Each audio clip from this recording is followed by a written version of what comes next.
సమాధానం లేదని బాధపడుతున్నావా? శాంతి లేదని బాధపడుతున్నావా? అన్నీ ఉన్నాయి, నీకు అన్నీ ఉన్నాయి, కానీ మనశ్శాంతి లేదండి, నాకు సమాధానం లేదండి, నాకు ఎప్పుడు కూడా టెన్షన్ వాతావరణం అయిపోతా ఉందండి అని నువ్వు బాధపడుతూ ఉన్నావా? సహోదరి, దేవునితో మాట్లాడుతున్నాడు తల్లి.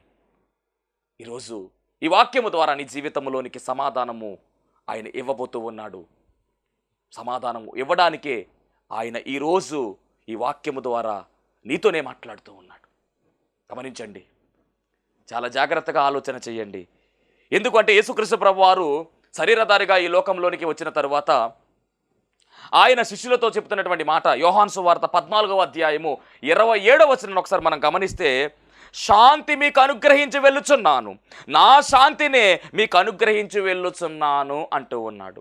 శాంతి మీకు అనుగ్రహించి వెళ్ళుచున్నాను, నా శాంతినే మీకు అనుగ్రహించి వెళ్ళుచున్నాను. అంటే సమాధానం ఇచ్చేది ఆయనే, శాంతి ఇచ్చేది ఆయనే, నెమ్మదినిచ్చేది ఆయనే. ఎంత గొప్ప దేవుడు!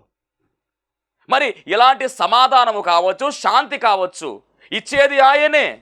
మరి మనం పొందుకోవాలంటే పొందుకోవాలి. ఎలా పొందుకోవాలి అంటే ఒకే ఒక సూత్రం చెప్తూ ఉన్నాడు దేవుడు. అదేమిటంటే యోబు గ్రంథం 22:21 రాయబడిన మాట, ఆయనతో సహవాసము చేసిన ఎడల నీకు సమాధానము కలుగును. ఆయనతో సహవాసము చేయాలి.